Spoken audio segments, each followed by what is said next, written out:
WhatsApp guys, welcome back once again. So दोस्तों, आज की कहानी जो एक्सप्लेन करने जा रहे हैं उसका नाम है द हिडन। कहानी शुरू होती है 3 लोगों की फैमिली से, जिसमें हम रे, उसकी वाइफ क्ले और उसकी बेटी जोई को देखते हैं। अब इन तीनों को देखकर आपको लग रहा होगा कि ये तीनों इतना ज़्यादा घबराए हुए क्यों है। ये आपको कहानी देखकर पता चल जाएगा। इस कहानी में हर एक मोड़ पर बहुत ही सारे ट्विस्ट हैं, तो उसके लिए आपको तैयार रहना होगा। तो चलिए कहानी की शुरुआत करते हैं। ये परिवार पिछले 301 दिनों से एक बंकर में रह रहा है। यही उनका घर है और अगर ये लोग बाहर गए तो इनकी मौत होना तय है, ऐसा इनका मानना है, क्योंकि बाहर किसी तरह का आउटब्रेक फैला हुआ है या फिर किसी एलियन ने इन पर हमला कर दिया है। पर हमें ये बताया नहीं गया है कि असल में बाहर क्या चल रहा है। और यहाँ हमें पता चलता है कि जो क्रिएचर बाहर घूम रहे हैं, इन्होंने उनका नाम ब्रीजर कह के पुकारा है। अब ये लोग इसी उम्मीद में जी रहे हैं कि कोई इन्हें बचाने एक दिन ज़रूर आएगा, लेकिन ऐसा एक दिन अभी तक आया नहीं है। अब इनके ऊपर से वो क्रिएचर गुजर चुके हैं जिनकी आवाज़ें इन्हें सुनाई देती है, लेकिन वो क्रिएचर अभी भी इन तक पहुंच नहीं पाए, क्योंकि रे ने बहुत ही होशियारी से इस बंकर को बंद किया है। अब यहाँ रे हमें खुद के बनाए हुए रूल्स बताता है जो उसने खास जोई के लिए बनाया है। तो पहला रूल है ज़ोर से नहीं बोलना, और दूसरा है गुस्से को कंट्रोल करो। तीसरा और आखिरी रूल है कि ब्रेजर के बारे में बात मत करो। तुम जितना उनके बारे में बात करोगे तुम्हें उतना ही ज़्यादा डर लगेगा। अब तीनों लोग इस रूल को पिछले 1 साल से फॉलो कर रहे हैं। इसी दौरान हमें पता चलता है कि जोई ने एक बार भी बाहर का सूरज नहीं देखा है, तो रे उसे आर्टिफिशियल सूरज दिखा के उसे खुश करने की कोशिश करता है। इसी के साथ वो 1 साल से बाहर भी नहीं गई है, तो रे उसे एक इमेजिनरी ट्रिप पर ले जाता है। ऐसे ही करके दोनों जोई का मन बहलाते हैं। वो उसकी आंखें बंद कर उसको ट्रिप पर ले जाता है ताकि थोड़ी देर के लिए उसे थोड़ी राहत मिल सके। अब रे उसे हर दिन कुछ ना कुछ नई बातें बताता है जो वो अपने बचपन में किया करता था, जिससे जोई को लगे कि बंकर में रहकर भी बहुत सारे काम कर सकती है। अब यहाँ हमें पता चलता है कि उनके पास बहुत दिनों का खाना स्टोर है, पर ये इंसानों का नहीं बल्कि कैट्स का खाना है जो कि ये खा रहे हैं। अब इनके पास एक हैंडपंप भी है जिसमें से ये पानी पीते हैं। अब एक दिन खाना खाते टाइम जोई कहती है कि उसे अब ये खाना नहीं खाना, वो एक ही खाना खा खा कर बोर हो चुकी है। तो रे उसे बहुत ही प्यार से समझाता है कि हमें खाना मिल रहा है, यही बहुत बड़ी बात है, वरना औरों को तो ये भी नसीब नहीं होता। अब यहाँ वो उसे ये भी बता देता है कि अब हम बस 3 ही लोग बचे हैं, बाहर कोई भी जिंदा नहीं है, और हमें गॉड का थैंकफुल होना चाहिए कि हमें इतनी दिनों तक सरवाइव कर पाए।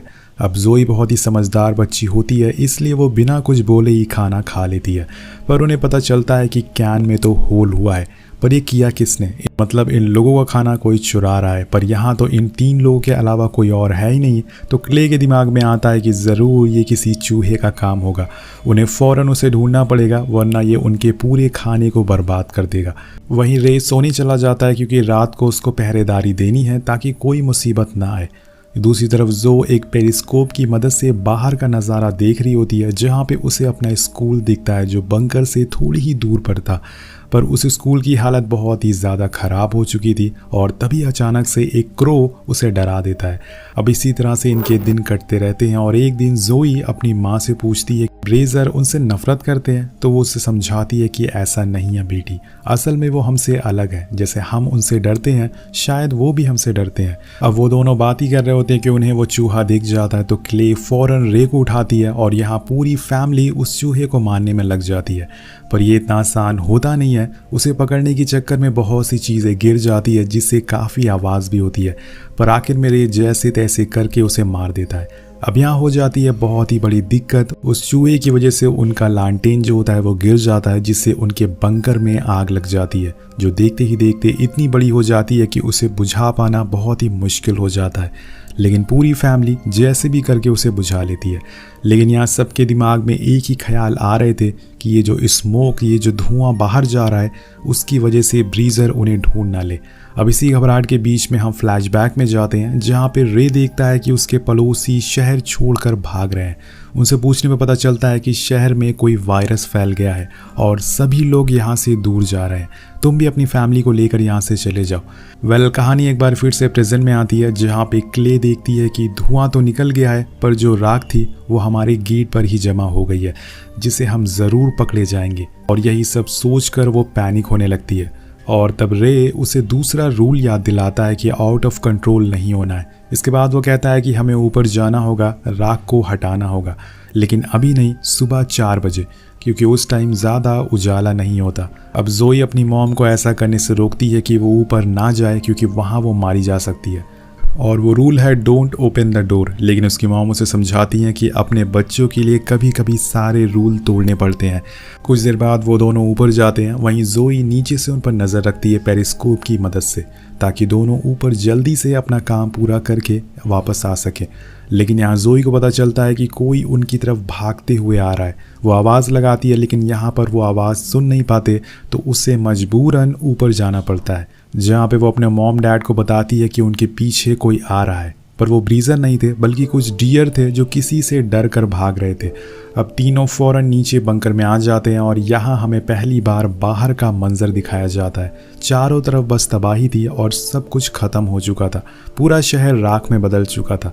एक भी इंसान कहीं नहीं थे, लेकिन वो ब्रीजर जानवरों को नहीं मार रहे थे, जिस वजह से वो अभी भी जिंदा थे। अब जोई ऊपर का मंजर देखकर बहुत ज़्यादा डर गई थी, तो वो रोने लगती है। उसे अब यही लगने लगता है कि वो उन लोगों को भी मार देंगे। इसी बीच हमें कुछ आहट सुनाई देती है और ये ब्रीजर थे जो उनके बंकर के ऊपर ही घूम रहे थे, पर उसे इनके बंकर का दरवाज़ा मिल नहीं पा रहा था क्योंकि वो छुपा हुआ था। अब यहाँ जोई और ज़्यादा पैनिक करने लगती है, तो मॉम उसे दूसरे रूल के बारे में दोबारा बताती है, लेकिन वो अभी भी बच्ची है तो उसे डर लगना लाजमी है। अब ये देखकर रे उसे एक बार फिर से इमेजिनरी ट्रिप पर लेकर जाता है, जिससे वो थोड़ा शांत होती है। लेकिन यहाँ हो जाती है एक बहुत बड़ी गलती। जोई की डॉल बोलने लगती है, जिसकी आवाज़ ऊपर तक पहुँच गई थी, जिससे कि उन ब्रीजर्स ने उन्हें सुन लिया था। अब रे उस डॉल को गुस्से में तोड़ देता और उसके स्पीकर को भी निकाल देता है। अब यहाँ ऐसा माहौल बन जाता है कि सभी लोग बहुत ज़्यादा डर जाते हैं। उस ब्रीजर को उस गेट का पता चल चुका था क्योंकि उसने उस डॉल की आवाज़ सुन ली थी। अब वो अपनी पूरी जान लगाकर उसे तोड़ना शुरू करता है, लेकिन रे ने उसे जंजीरों से बांध कर रखा हुआ था। अब यहाँ नीचे अब कोई भी रूल फॉलो नहीं किया जा रहा था, क्योंकि जब डर की बात आती है तो कुछ भी याद नहीं रहता। और आखिर में वो गेट टूट ही जाता है, जिसे हम उन ब्रीजर्स को पहली बार ही देख पाते हैं। लेकिन मौका रहते हुए रे गेट को बंद कर देता है और उसमें रॉड घुसा देता है, जिससे कि एक बार फिर से वो पूरी तरह से सील हो जाता है। और वो दोनों कुछ देर के लिए शांत वहीं बैठ जाते हैं। तो जोई बोलती है कि वो जा क्यों नहीं रहे, तो रे कहता है कि वो बाकियों को लेकर आ रहे हैं ताकि साथ में हमला कर सकें। और तभी हमें उनके पैरों की आवाज़ सुनाई देती है, जिससे सारे रखे हुए सामान हिलने लगते हैं। और यहाँ हमें एक बार फिर से फ्लैशबैक दिखाया जाता है, जिसमें टाउन के लोग वापस टाउन में आ रहे थे, जिसे देखकर रे घबरा जाता है। पर आगे जाके उन्हें पता चलता है कि मिलिट्री ने उन्हें इस टाउन में क्वारंटीन कर दिया है ताकि ये वायरस बाहर ना जाए। और तभी रे देखता है कि वहाँ की चट्टानें कांपने लगती है। और इसी के साथ हम प्रेजेंट में आते हैं। अब बंकर के गेट को एक ब्रीजर तोड़ नहीं पाएगा, पर अगर झुंड में हुए तो ये गेट उनके सामने कुछ नहीं है। और यहाँ पर ऐसा ही कुछ होता है, उनका झुंड गेट को तोड़ देता है और अंदर घुस जाता है। लेकिन तभी क्ले गेट पर आग लगा देती है, जिससे कि उन्हें वहाँ से भागने का थोड़ा टाइम मिल पाता है। वो तीनों एयर वेंटिलेशन से बाहर आ जाते हैं, लेकिन रे का साइज़ बड़ा था, जिस वजह से वो अंदर ही अटक जाता है। और अगर उसे फैमिली के पास जाना है तो उसे कुछ ना कुछ करना ही पड़ेगा। वो अपना एक कंधा तोड़ देता है जिससे कि वो बाहर आ सके, लेकिन वो फिर भी बाहर नहीं आ पाता, जिसके कुछ देर बाद हमें चिल्लाने की आवाज़ आती है, यानी कि रे की अंदर ही मौत हो गई है। अब जोई अपने डैड को ऐसी हालत में छोड़कर नहीं जाना चाहती थी। वो चिल्लाती है और फिर से उस बंकर में जाने लगती है, पर क्ले उसे लेके वहाँ से भाग जाती है। लेकिन थोड़ी देर बाद वो खुद को वहीं खड़ी हुई पाती है जहाँ से ये सब शुरू हुआ था। इसी बीच इनके ऊपर एक हेलीकॉप्टर आता है। अब आपको लग रहा होगा कि ये लोग इन्हें बचाने आए हैं, लेकिन इस कहानी में ऐसे कुछ ट्विस्ट आने वाले हैं जो आप सोच भी नहीं सकते। अब हेलीकॉप्टर में से एक ट्रैप आता है जिसमें दोनों को कैद कर लिया जाता है। और फिर यहाँ हम पहली बार ब्रीजर को देखते हैं, जो असल में सोल्जर थे, ना कि कोई क्रिएचर थे। वो उन्हें एक सीरम इंजेक्ट करते हैं और अपने साथ ले जाते हैं। अब आप लोग सोच रहे होंगे कि ये सोल्जर से क्यों भाग रहे थे, तो इसके लिए हमें फ्लैशबैक में जाना पड़ेगा, जब पूरे टाउन को आर्मी ने क्वारंटीन कर दिया था। लेकिन उनका वायरस से लड़ने का कुछ अलग ही तरीका होता है। उन्होंने इस पूरे टाउन को बॉम्ब से उड़ा दिया और वो लोगों के सामने, और फिर एक एक करके चुनकर सभी को मारने लगे ताकि ये वायरस बाहर ना जा सके और गवर्नमेंट की बेइज्जती ना हो पाए। अब रे और क्ले दोनों जोई के स्कूल की तरफ आ गए, क्योंकि उन्हें पता था कि वहाँ पर एक बंकर है जहाँ जाके वो सेफ रहेंगे। वहाँ उन्हें स्टोर करा हुआ खाना भी मिल जाता है। और पहले दिन जोई ने अपने डैड से पूछा था कि हम यहाँ से कब बाहर निकलेंगे। तब उसने उन्हें बताया था कि कुछ ही दिनों में, लेकिन कुछ दिन करते करते उन्हें यहाँ पर 1 साल से ज़्यादा टाइम हो गया। अब यहाँ रे को समझ नहीं आ रहा था कि असल में ये सब हो क्यों रहा है।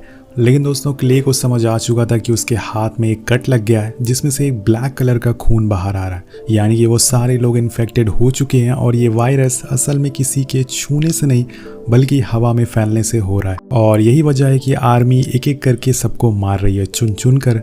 अब इसके बाद कहानी प्रेजेंट में आती है जहाँ पे सोल्जर को हम क्लोज से देख पाते हैं। उन्होंने ब्रीथर मास्क पहन रखे थे जिससे वो इन्फेक्ट नहीं हो पाते, और उन्हीं में से एक सोल्जर जोई की जैकेट पर उसका नाम देखता है। वो शायद उसे पहचानता था पर वो कुछ नहीं कर सकता था।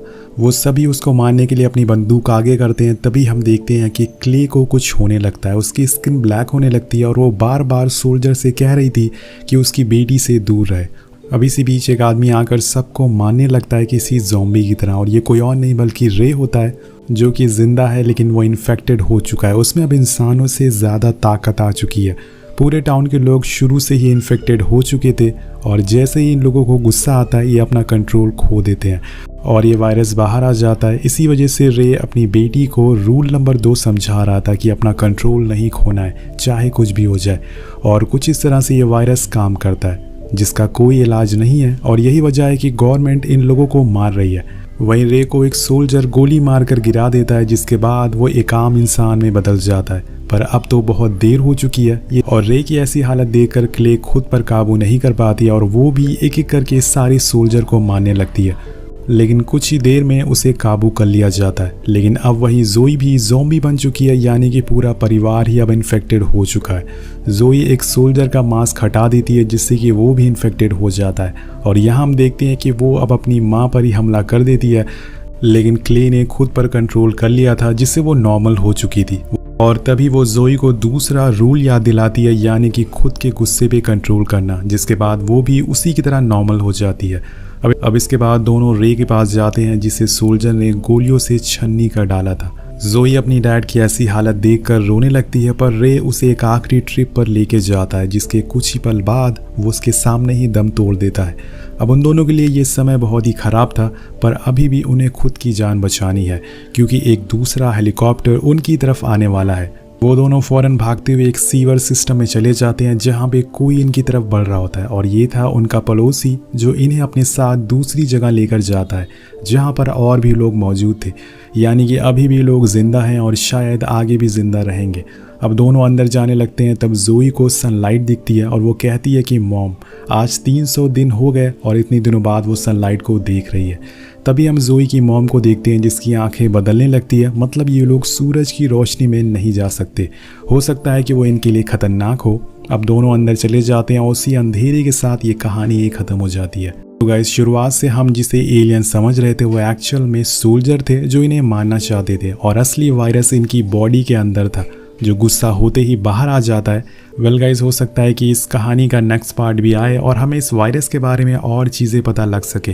तो आपको ये कहानी कैसी लगी नीचे कमेंट करके ज़रूर बताइएगा। मिलते हैं आपसे अगली वीडियो में। Thank you so much watching. Peace out.